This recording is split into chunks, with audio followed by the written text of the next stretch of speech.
sir, for giving this time and opportunity, and also happy Diwali to you. It's always a pleasure, and to know so beautiful things from officers like you who are all away from the country. I just want to, start the session with you. If you can just describe your current designation to all the people out in India, and if you just compare yourself, it's not a compare like, how about we know about an IS officer or IPS officer in that mode, so that it will be very easy for other people. Yeah, sure. Thanks, Veem, and happy Diwali to you too, and all people who are listening to this.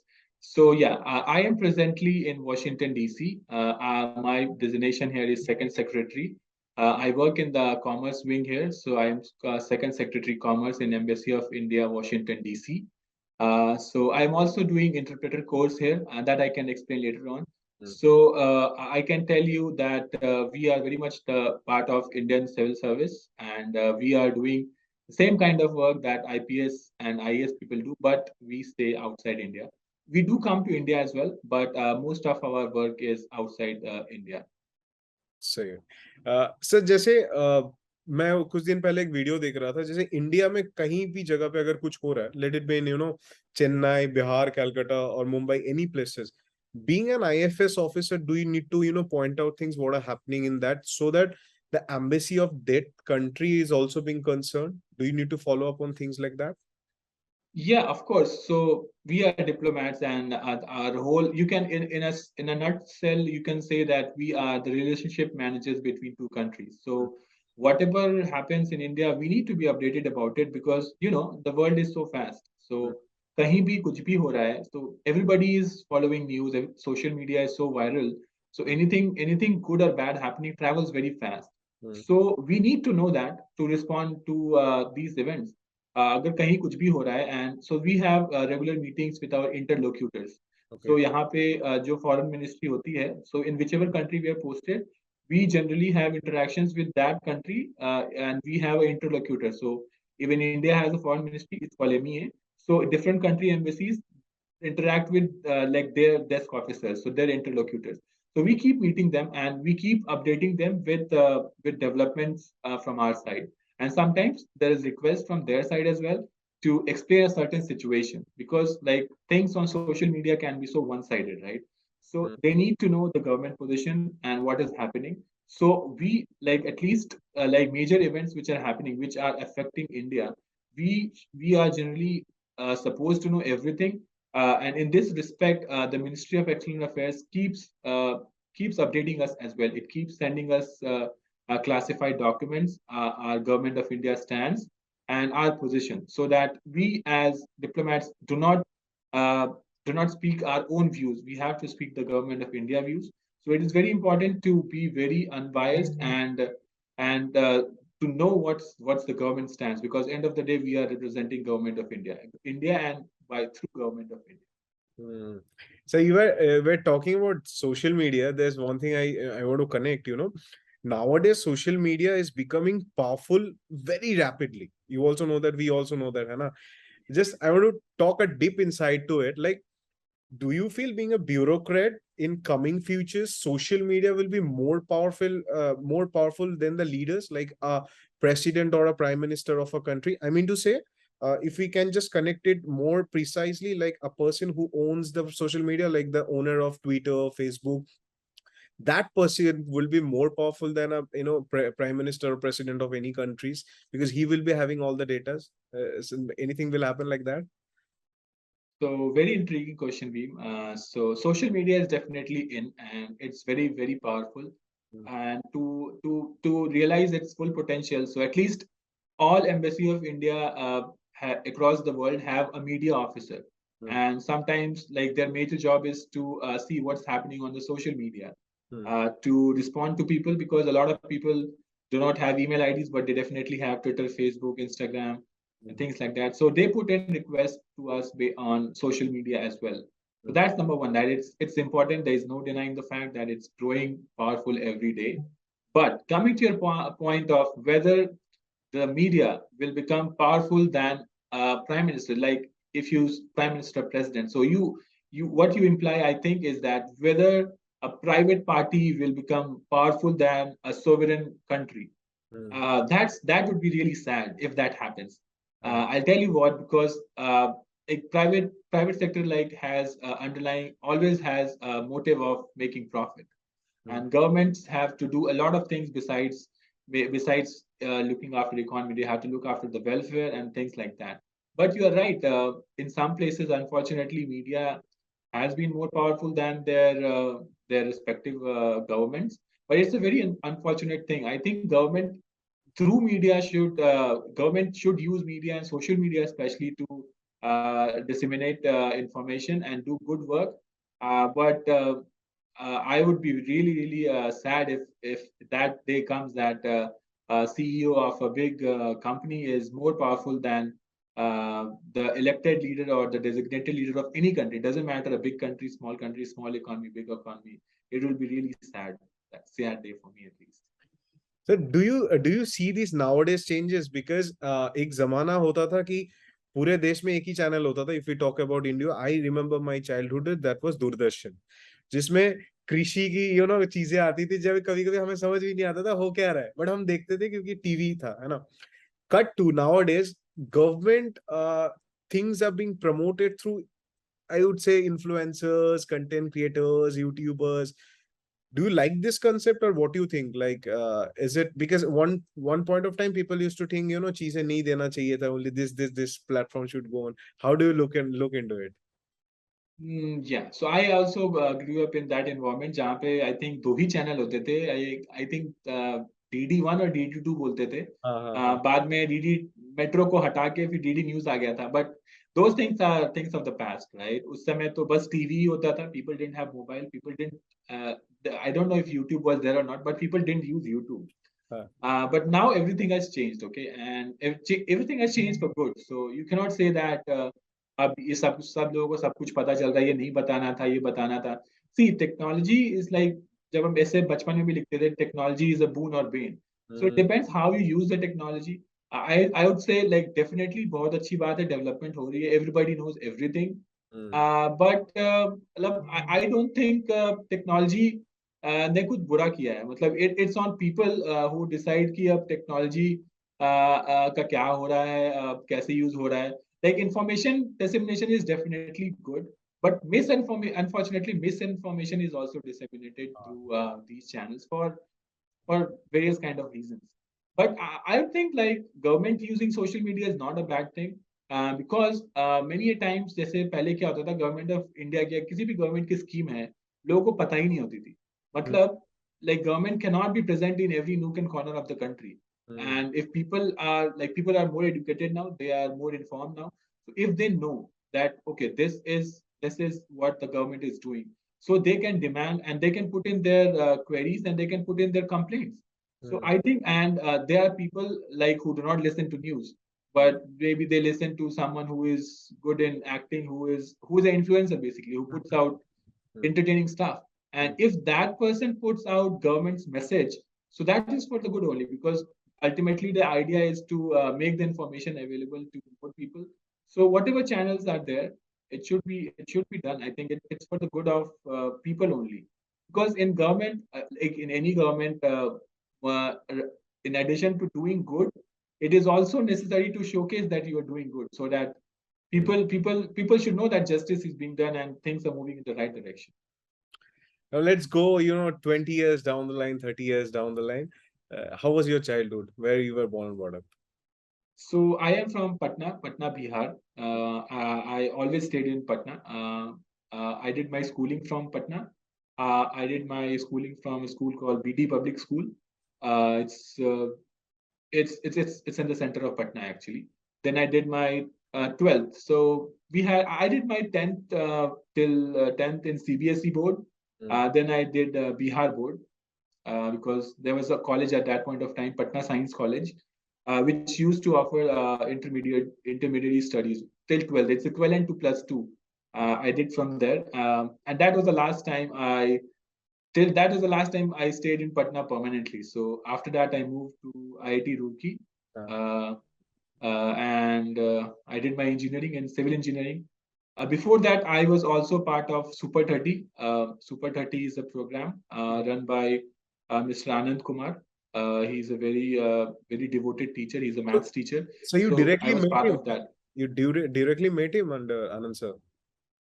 Yeah, I have met him. He was my teacher for 1 year. I have met him on several occasions actually. He came to my marriage also. Acha. Very grateful for that. So yeah, he was part. So we I used to meet him every day once I was preparing because he used to teach us almost every day for IIT. So So is it true? Matlab, he teaches free of cost. All this what we saw yeah, in the movie, those are real. so of course you cannot compare movie to reality because if reality is shown in movie, nobody will go to watch the movie. But the idea is right. Everything that the message that the movie wants to portray is right.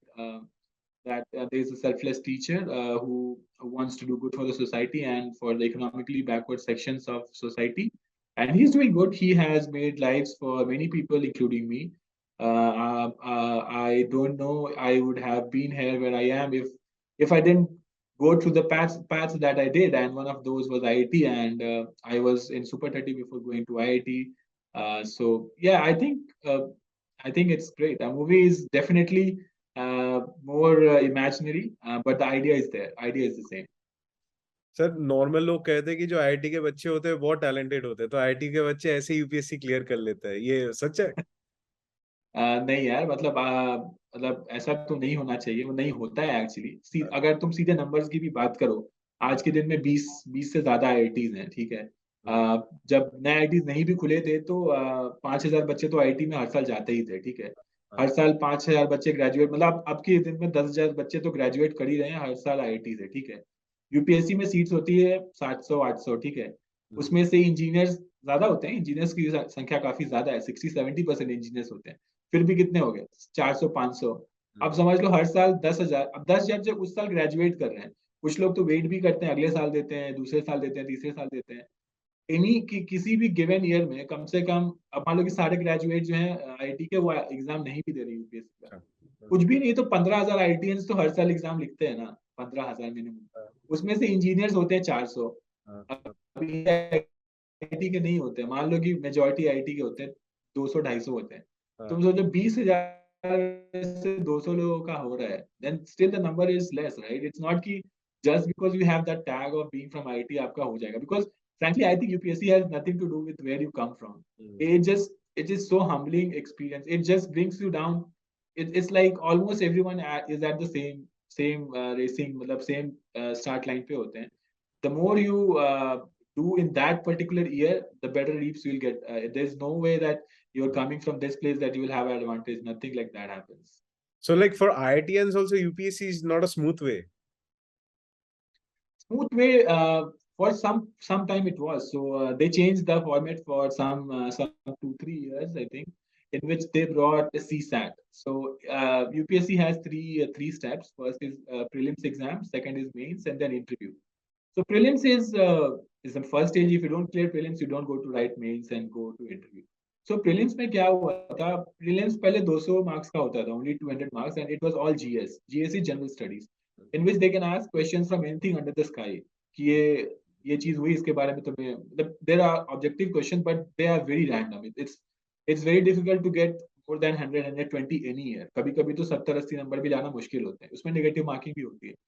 So उस समय तक it was difficult for engineers because मतलब engineers को क्या आता, math science और logical thinking थोड़ी better होती है। For some 2-3 years they introduced something called CSAT. उसमें they used to ask जो कैट में क्वेश्चन पूछते हैं मैथ्स और इंग्लिश का, और जो प्रीलिम्स का कट ऑफ होता था, it used to be cumulative score of GS and CSAT. उन 2-3 सालों में engineers had a very good run because उनको जीएस में आते थे 40-50 नंबर, और they used to score 170-180।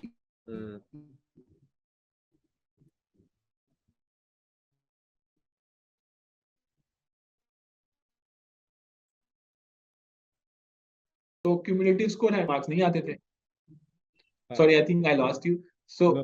I was just saying engineers had a better run for those 2 years जब CSAT था।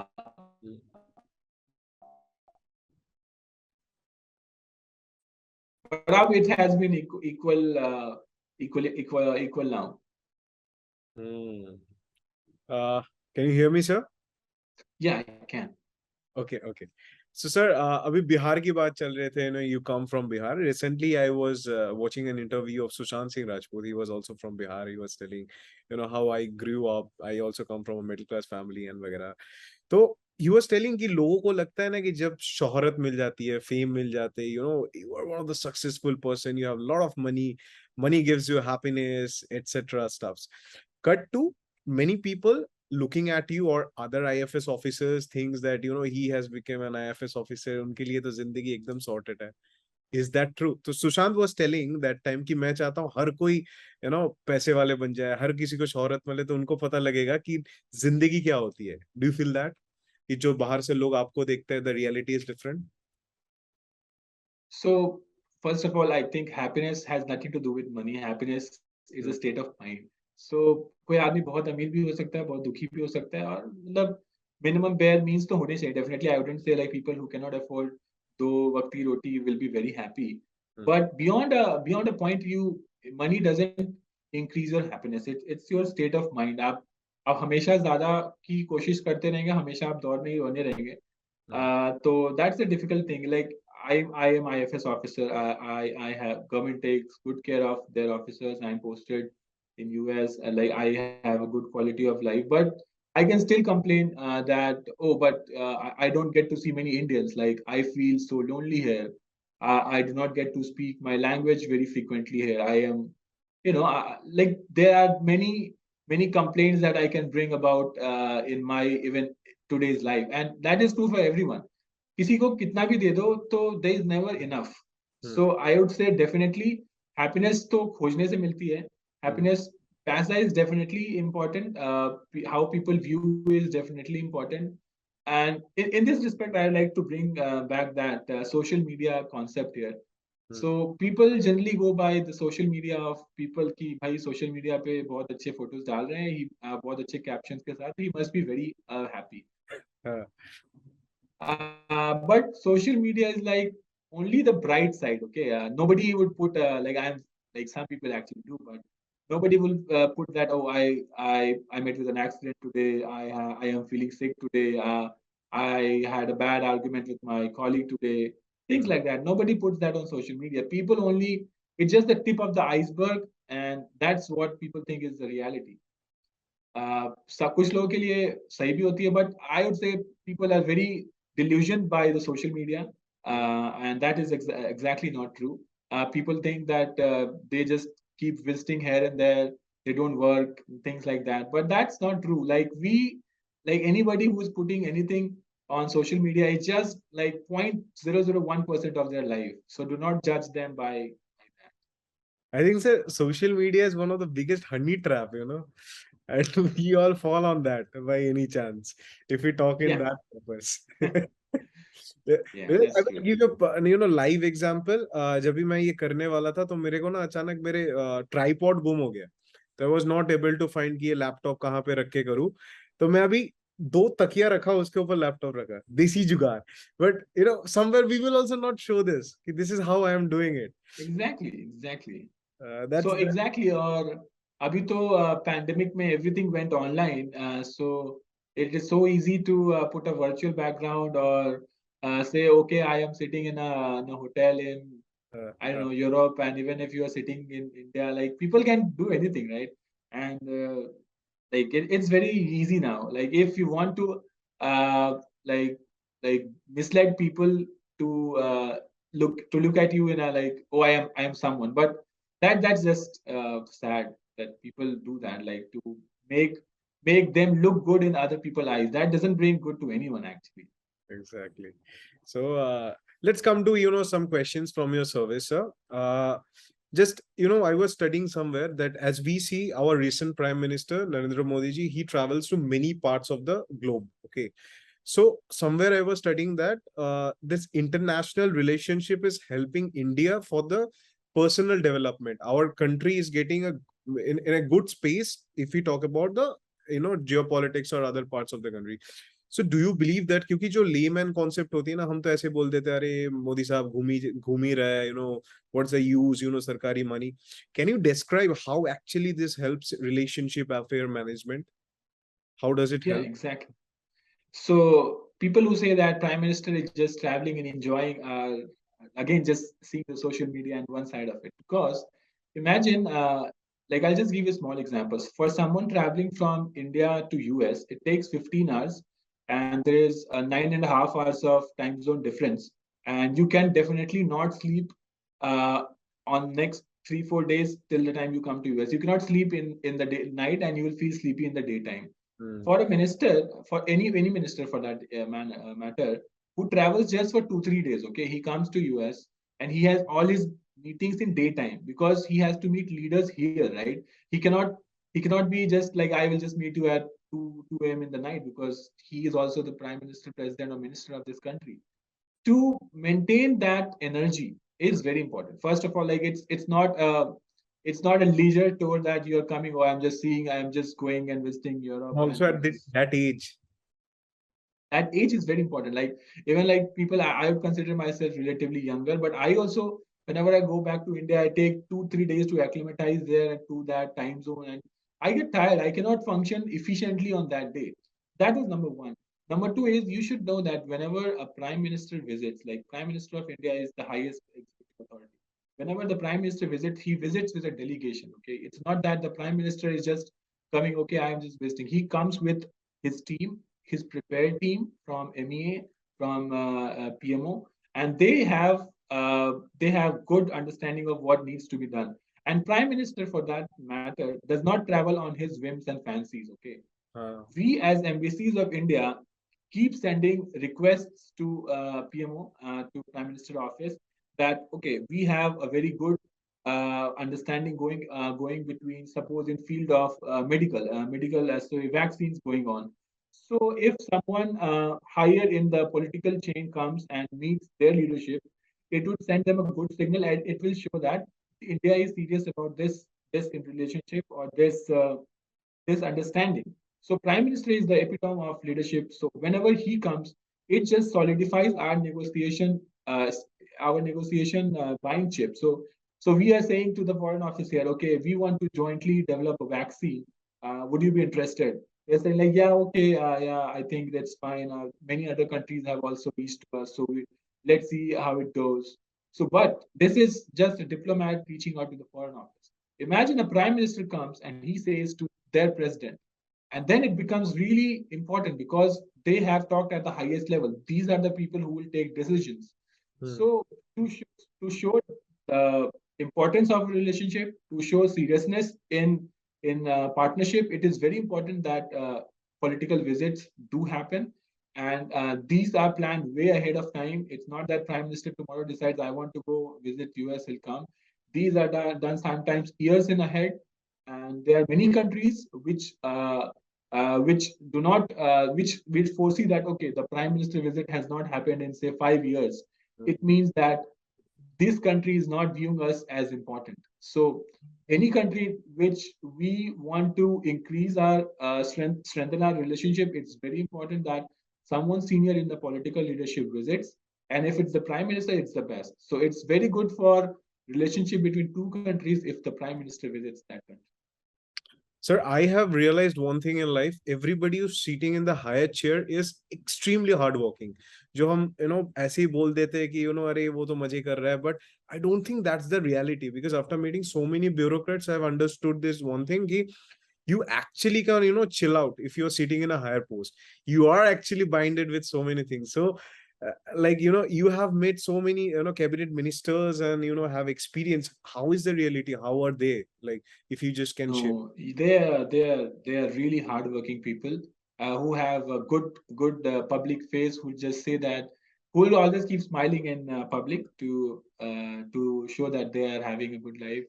They have a good life. I wouldn't say they don't have a good life, but they really work very hard. I have met several ministers at the federal level, and most of them have a set routine. They regularly meet their team.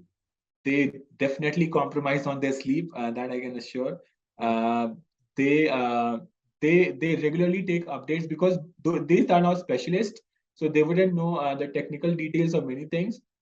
But definitely, they have good vision. That is the reason they are at the top of the chain. It's if it was that easy, anybody who can chill better, who can have a good life, can rise up to the change. It is their hard work, it is their dedication, and they are good managers, I would say. Like we as like at least bureaucrats think that we are doing a very important job. Like for example, someone here would think in US is an important country for us. What we're doing is important for India. But imagine a minister, he has to look after so many countries, okay? So he has to be really, really efficient in what he does. He cannot just chill out like, okay, I'll just see what happens. It doesn't work like that. He has, and they are present 24/7. So if it's a very important decision, doesn't matter, it's 2 a.m. here, something like they are ministers who would say like if there's an Can you emergency, share just any particular experience with any minister, if that's allowed? Your experience. Uh, so I was recently interpreter for our RM, Raksha Mantri ji. So he traveled all the way back from India, Rajnath Singh ji, and he visited Washington DC. He was in Hawaii. He went to a lot of places. So he had a very strict routine. He used to get up at 5 in the morning, and I was very surprised why he gets five like at 5 a.m. in the morning. So he was like, I have a set routine. I get up, I do take my do my morning routine. I do some yoga, pranayam, some meditation in the morning. I take my breakfast, and then any engagement which I have, like suppose he has an engagement at 8, so he'll get up at 5. If he has that engagement at 7, he'll get up at 4, because he has to maintain that tough routine. And before his meeting, he'll always ask his secretary what is on agenda. He will share his views and all. So, and he's relatively on the higher side of age. So, and he definitely makes a routine. And even our EM, External Affairs Minister, he was a career foreign service officer. He's also very hardworking. He knows everything. One would think that he was a diplomat. For him to be the foreign minister is very easy because he knows everything. But no, it's very, very different. Like when he was a career diplomat, he has to see a particular country. Now he sees the entire relationship of India with entire world. So I have had like met other people, but these two experiences I can definitely tell, like people who think that ministers have an easy life are just very far from truth. Thank you for sharing that, sir. Do you come from a bureaucratic family, like your parents or somebody is a civil servant? No, I am a first generation bureaucrat. My father is a metallurgical engineer. So I would say I come from engineers family. My sister is also engineer. My wife is also engineer. My father-in-law is also engineer. हाँ. So I come from engineering engineering background, not bureaucrat. Sir मैं इसीलिए ये चीज पूछा है क्योंकि क्या होता है ना कि जैसे कि I am doing podcast, so you know many times जब मेरे मम्मी मुझे कॉल करती है कि क्या कर रहा था आज, तो आई टेल हिम कि mother just I had completed a shoot with you know ADG sir already. तो उनको ना नहीं समझ आता है कि कौन है, उनको लगता है कि हाँ कोई पुलिस का है बेटा कुछ कर रहा है। Do you goes through this, like you know you meet you are in such a post, कभी कभी होती है ना पेरेंट्स को, अभी कोई पूछता है कि आपका बेटा क्या करता है, हाँ वो सरकारी नौकरी कर रहा है यूएसए में है। Do you go through this, like you know that you know childish have with our parents? Yeah, exactly. So at least my parents are very well informed. At least my father knows everything I do. He has actually guided me till very lately कि क्या करना है क्या नहीं करना है. But yeah, distant family members को definitely नहीं पता होता है कि what I do. Many people till they still tell that oh ये तो IAS है. They don't know what IFS is. So for them, government servant means an IAS. That's true. So, sir, I will not take much of your time. This last question that you know I got from lot of aspirants, like you know, जो होता है जैसे आपने IAS IPS के बोला कि you know the aspirants are curious, is there political pressure on them? So, do IFS also have political pressures? See, you are working under a political leadership, so I wouldn't say pressure. Pressure is like such a negative word. There's always guidance from political people, and they have their own goals to achieve. But if you compare from IAS and IPS services, a foreign service officer is definitely has relatively more freedom in what they want to do. Part of the reason has to do with because they stay abroad, and if you do not see your boss every day, it just gets easier. Yeah. But we are like I'm sure, like as we grow senior, as we become ambassadors and all, you have more interactions with ministers and all, and you do have some what do you call timelines to meet, some deadlines to meet. Uh, but definitely not as we are relatively more freer people, I would say. Okay. So, sir, I won't take much of your time. So, how was your feeling, doing the podcast with me? Because this is again, I am a bit nervous today because I started this virtual station 1.5 years back, and then again I'm doing because currently I can fly to USA. तो मैं बहुत दिन के बाद ये virtual वाला चीज कर रहा हूँ. So, how was your experience? If you have any No, feedback. it was nice. It's always nice to talk to people and tell people that what actually IFS officers do. Mm, In fact, for the same reason, because we IFS officers do not have many films made over them, and also we are not very like har ghar ke baatcheet. So it was a good experience. I want to send a message to all people, all aspirants at least, mm, कि भाई foreign service भी कोई चीज है और अच्छी चीज है. फिर I have been in foreign service for 6 years now, and I have not regretted even a single second of it, of opting for foreign service. So podcast करके अच्छा इसलिए लगता है कि you reflect upon things that you have not reflected in such a long time. mm, जैसे तुमने पूछी 20 साल पहले की बात, हाँ स्कूल में ऐसे थे, क्या गाइडेंस हुआ. yeah, So yeah, it's always good to reflect on things that you have not done in some time, because life just gets busier and busier. So uh. it's always nice to spend time in your past with someone who can ask deeper questions. Do you still get connected with your friends? Like, I mean to say, your other friends, colleagues who are an IAS officer, IPS officer, IRS, and other. I mean to say, your batchmates. Do you know? Do any So reunion or? yeah, so we have a common training. It's called foundation course. Hmm, It happens immediately after you qualify the exam, and it generally happens in Lal Bahadur Shastri National Academy of Administration, which is in Mussoorie. It's mostly called Labasna. So this is a 100 days course in which all IAS, IPS, IRS, IFS, Indian Forest Service people come, Railway Service people come, and they have a 100 day college time. So this is the place we do have some courses, of course. There we have a lot of tracks, we have a lot of extracurricular activities. So this is the place where you connect with everyone, and as you grow in service, you this is the place you build your bonds, and these friendships go a long time, and they definitely come in handy once you are abroad, hmm, because we do have some official work which needs to be done in certain states. hmm. So how do you get things done in a state? It's your colleagues, IPS and IAS people who can help you out. So this is a very good, like you say, circle to have. Hmm. Once more, happy Diwali. I hope you will have a great Diwali in USA this time. Do you have any special plans? Yeah, actually, I am booked this entire weekend, including Friday, for Diwali celebrations. Actually, so we do have many celebrations. What Thanks sort and of happy Diwali. celebrations you have, sir, in USA? So what we do in our diplomatic circles, Hmm, we host Diwali parties at our homes, hmm. and we invite non-Indian people generally to make Okay. them aware.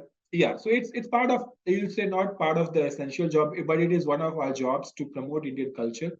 So we did for Holi last time. Hmm. I don't know if I can show you this. It's just last time we had this Holi celebration. So Oh, we wow. Oh my God. uh, Okay. I've invited some American people, some uh, non-Indian people who are not Americans but Europeans and Africans, Uh, and we explain to them what this festival is. They are very thrilled to know what's happening, and it's a good thing. Normal So people, or they are also officers of that particular. no. We so I live in a neighborhood in which there are a lot of Vietnamese American people. Okay. So I invite them and I educate them about our culture, and they are very thrilled to know that, oh, we have a festival of colors. Uh, So we are planning something on our own to do on Diwali. It mm, takes some preparation, and a lot of this is done by our spouses, and we are very grateful to them. So I am going to one of those parties, which is done by one of my colleagues. He's inviting other people and including some embassy people also. And one I'm going to association, which is celebrating Diwali. mm. So we'll just see how it goes. Enjoy your daily, sir. It was again a nice talking to you. Take care. Bye bye. Thanks. Thanks, Vim. Thanks. Happy Diwali and enjoy. Have a nice day. Okay.